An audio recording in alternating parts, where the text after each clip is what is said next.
क्या हेलो दोस्तों, welcome to learning lad Hindi YouTube channel. इस वीडियो में हम लोग ये देखेंगे कि कैसे हम लोग सी शार्प प्रोग्रामिंग लैंग्वेज में एक सिंपल सा कैलकुलेटर बना सकते हैं। यहाँ पे हम कंसोल एप्लीकेशन बना रहे हैं, तो इसके अंदर ग्राफिकल यूज़र इंटरफेस नहीं होगा। यहाँ पे जो कैलकुलेटर हम लोग बना रहे हैं ये 2 नंबर के ऊपर काम करेगा और ये 4 ऑपरेशन सपोर्ट करेगा: एडिशन, सब्ट्रैक्शन, मल्टीप्लिकेशन और डिवीजन।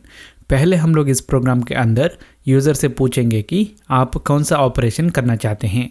अगर यूज़र एडिशन करना चाहता है तो उसे प्लस एंटर करना होगा, सब्ट्रैक्शन के लिए माइनस, इसी तरह मल्टीप्लिकेशन और डिवीजन के लिए उसे जो ऑपरेटर है उसे एंटर करना है।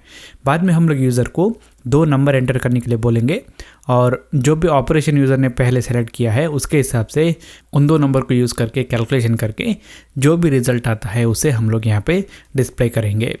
यहाँ पे मैंने कुछ कोड ऑलरेडी लिखा है। हम लोग यहाँ पे सिस्टम नेम स्पेस के अंदर डिफाइन किया गया कुछ फीचर्स का इस्तेमाल करने वाले हैं, तो मैंने यहाँ पे स्पेसिफाई किया है यूजिंग सिस्टम। और उसके बाद मैंने यहाँ पे मेरा एक नेम स्पेस क्रिएट किया है और मैंने उसे नाम दिया है कैलकुलेटर। उसके बाद यहाँ पे हमारा क्लास है और इसका नाम है प्रोग्राम। और उसके बाद इस क्लास के अंदर स्टैटिक वॉइड मेन मेथड है जो हमारे इस प्रोग्राम का एंट्री पॉइंट है। और यहाँ पे मैंने 2 लाइन कोड ऑलरेडी लिखा है। ये इस मैसेज को डिस्प्ले करेगा कि प्रेस एनी की टू एग्जिट द प्रोग्राम। और यहाँ पे हम लोग ये जो रीड की मेथड यूज़ कर रहे हैं ये हमारे प्रोग्राम के अंदर एक पॉज जैसा काम करता है। अगर आपको इसका इस्तेमाल के बारे में नहीं पता है तो आप इस लाइन को रिमूव करके आपका प्रोग्राम रन करके देखिए क्या होता है। ठीक है, पहले हम लोग यहाँ पे हमें जो वेरिएबल्स की ज़रूरत है उन्हें डिक्लेयर करेंगे। जैसे मैंने आपको बताया, हम लोग यूज़र को पहले ऑपरेटर एंटर करने के लिए बोलेंगे और वो जो ऑपरेटर यूज़र एंटर करेगा वो एक सिंगल कैरेक्टर है, तो उसे स्टोर करने के लिए हमें एक वेरिएबल की ज़रूरत है। तो मैं कैरेक्टर टाइप का वेरिएबल लूँगा और मैं इसे नाम दूंगा OP। इसके बाद हमें 2 नंबर स्टोर करने के लिए 2 वेरिएबल्स की ज़रूरत है, तो मैं यहाँ पे डबल टाइप के वेरिएबल लूँगा और पहला वेरिएबल के लिए नाम दूंगा num1, दूसरे वेरिएबल को नाम दूंगा num2। ठीक है, अभी हम लोग यूज़र को जो ऑपरेशन वो करना चाहता है उसे एंटर करने के लिए बोलेंगे। तो यहाँ पे मैं यूज़ करूँगा console.writeLine मेथड को और यहाँ पे मैं मैसेज लिखूँगा एंटर द ऑपरेटर। हम लोग ऑप्शंस पे डिस्प्ले करेंगे। ठीक है, और उसके बाद हमें अभी जो ऑपरेटर यूज़र एंटर करता है उसको रीड करके इस OP वेरिएबल के अंदर स्टोर करना है। तो यहाँ पे हम लोग यूज़ करेंगे console.readLine मेथड को। यहाँ पे ये जो रीड लाइन मेथड है ये एक लाइन को रीड करके एक स्ट्रिंग वैल्यू रिटर्न करता है, पर यहाँ पे हमें सिर्फ एक कैरेक्टर चाहिए क्योंकि ये जो ऑपरेटर यूज़र एंटर करेगा वो एक सिंगल कैरेक्टर होगा। तो यहाँ पे हम लोग क्या करेंगे, ये जो स्ट्रिंग वैल्यू हमें मिलता है इस रीड लाइन मेथड से उसमें से पहला जो कैरेक्टर है उसको एक्सट्रैक्ट करेंगे। तो यहाँ पे मैं स्क्वायर ब्रैकेट को यूज़ करके इंडेक्स स्पेसिफाई करूँगा 0, क्योंकि पहला कैरेक्टर 0th इंडेक्स पे होता है।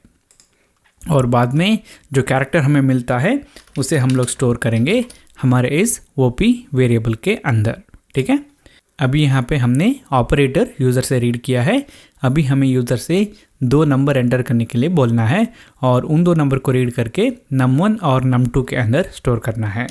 तो यहाँ पे मैं यूज़ करूँगा console.writeLine मेथड को और यहाँ पे मैं कहूँगा एंटर द 2 नंबर्स 1 by 1।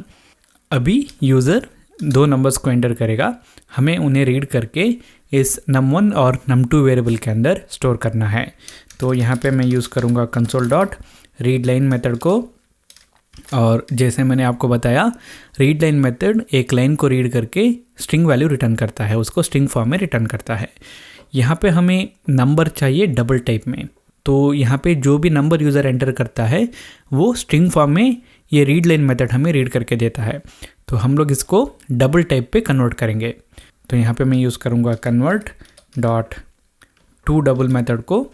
यहाँ पे जो नंबर यूज़र एंटर करता है उसे ये read line method string form में रिटर्न करता है, तो हम लोग उसको वापस डबल टाइप में कन्वर्ट कर रहे हैं। ठीक है, उसके बाद हम लोग इसको स्टोर करेंगे हमारे इस num1 वेरिएबल के अंदर। इसी तरह हमें num2 को भी रीड करना है।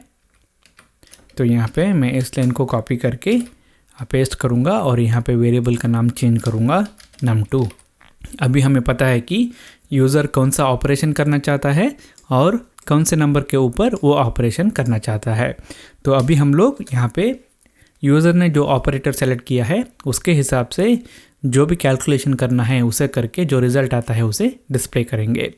यहाँ पे हम लोग स्विच स्टेटमेंट को यूज़ करेंगे और ये स्विच स्टेटमेंट का एक्सप्रेशन पार्ट जो है वो होगा ये जो OP वेरिएबल है इसके अंदर का वैल्यू। और स्विच स्टेटमेंट के अंदर हर एक केस कैलकुलेटर के एक ऑपरेशन को कंटेन करेगा। तो एडिशन, सब्ट्रैक्शन, मल्टीप्लिकेशन और डिवीजन के लिए हम लोग सेपरेट केस लिखेंगे। तो यहाँ पे यूज़ करेंगे स्विच स्टेटमेंट को और स्विच स्टेटमेंट का एक्सप्रेशन वैल्यू है OP वेरिएबल के अंदर जो वैल्यू है वो। और यहाँ पे अभी हमें केस लिखना है। तो पहला केस हम लोग लिखेंगे एडिशन ऑपरेशन के लिए। अगर OP वेरिएबल के अंदर जो वैल्यू है वो प्लस है तो हमें क्या करना है, यहाँ पे हमें num1 और num2 वेरिएबल के अंदर जो वैल्यू है उसे ऐड करके जो रिज़ल्ट आता है उसे डिस्प्ले करना है। तो यहाँ पे मैं यूज़ करूँगा console dot right line method को और यहाँ पे मैं डिस्प्ले करूँगा। अगर यूज़र एंटर करता है 10 और 20 तो मैं डिस्प्ले करना चाहूँगा कि 10 + 20 = 30। तो यहाँ पे मैं कुछ प्लेस होल्डर यूज़ करूँगा, प्लस एक और प्लेस होल्डर इक्वल टू एक और प्लेस होल्डर। अभी हमें इन प्लेस होल्डर के लिए वैल्यू देना है। तो वैल्यूज़ आ जाएंगे num1 और num2 वेरिएबल्स से पहले दो प्लेस होल्डर के लिए। और यहाँ पे ये जो तीसरा प्लेस होल्डर है इसके लिए हमें वैल्यू चाहिए num1 + num2। तो यहाँ पे मैं पैरेंथेसिस को यूज़ करूँगा और इसके अंदर num1 + num2 लिखूँगा। यहाँ पे मैं num1 + num2 करके जो रिज़ल्ट आता है उसे डायरेक्टली यूज़ कर रहा हूँ। अगर आप लोग चाहते हैं तो इसे एक और वेरिएबल के अंदर स्टोर करके बाद में आप लोग उसको यहाँ पे रेफ़र कर सकते हैं। तो उसके बाद हम लोग ब्रेक स्टेटमेंट को यूज़ करेंगे ताकि अगर यूज़र ने एडिशन सेलेक्ट किया है तो एडिशन करने के बाद हम लोग इस स्विच स्टेटमेंट से बाहर आ सके। तो यहाँ पे हमने एडिशन के लिए कोड लिखा है, इसी तरह हमें सब्ट्रैक्शन, मल्टीप्लिकेशन और डिवीजन के लिए भी कोड लिखना है। तो यहाँ पे मैं इस कोड को कॉपी करके पेस्ट करता हूँ और यहाँ पे केस वैल्यू चेंज करेंगे सब्ट्रैक्शन के लिए।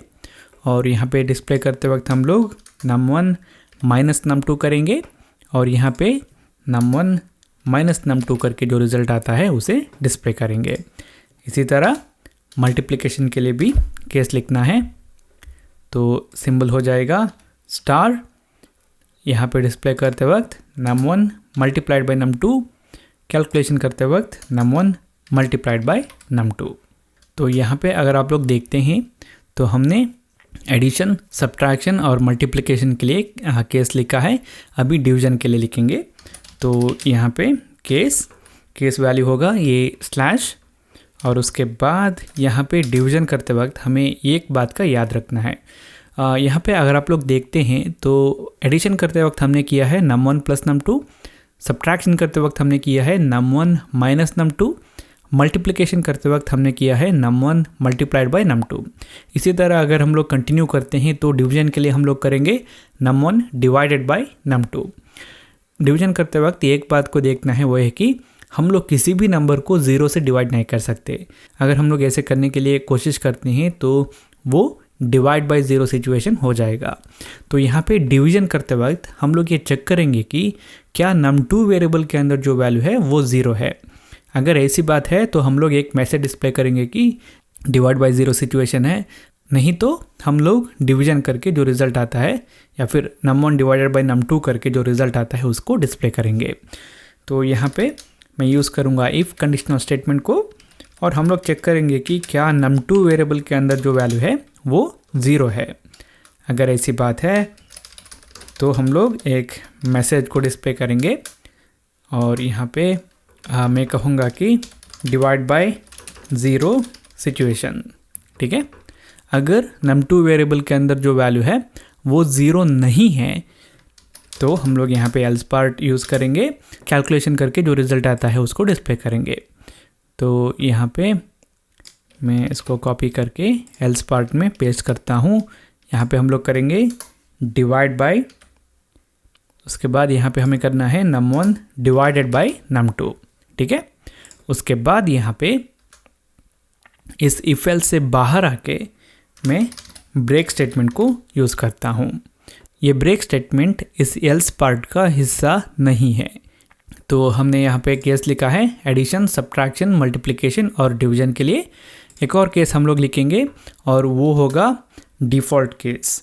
ये डिफ़ॉल्ट केस जो है ये, अगर यूज़र ने एडिशन, सब्ट्रैक्शन, मल्टीप्लिकेशन और डिवीजन के अलावा कुछ और ऑपरेटर एंटर किया है तो उसके लिए मैसेज को स्पेसिफाई करेगा।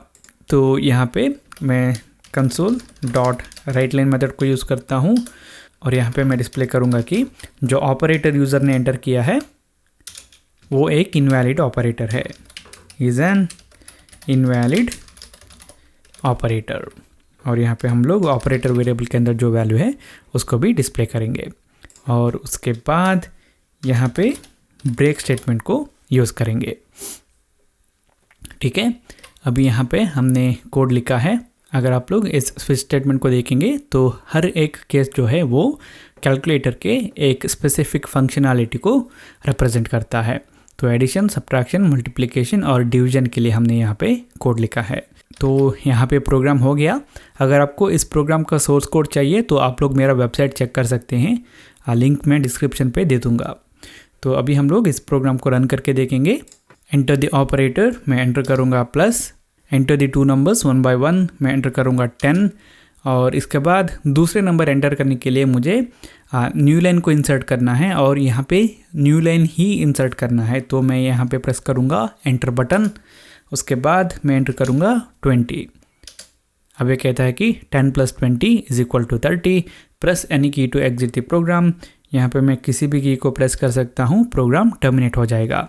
अभी अगर आपको डाउट है कि यहाँ पे हम लोग ये रीड की मेथड क्यों यूज़ कर रहे हैं तो आप लोग अभी इसको रिमूव करके प्रोग्राम रन करके देखिए। आपका प्रोग्राम इतनी जल्दी एग्जीक्यूट हो जाएगा कि आपको जो आउटपुट है उसे देखने का टाइम नहीं मिलेगा। तो यहाँ पे ये रीड की मेथड एक पाउस जैसा काम करता है। तो यहाँ पे मैं इस प्रोग्राम को एक और बार रन करता हूँ। इस बार मैं एंटर करूँगा division. Enter the two numbers, मैं एंटर करूँगा 30 और दूसरा नंबर मैं एंटर करूँगा 0। तो ये कहता है कि डिवाइड बाय 0 सिचुएशन। एक और बार रन करेंगे। इस बार मैं एंटर करूँगा डिवीजन 10, 20। तो ये कहता है कि रिजल्ट इज़ 0.5। और एक और बार रन करूँगा मैं और इस बार मैं कुछ और ऑपरेटर एंटर करूँगा लाइक हैश टू नंबर्स 10, 30।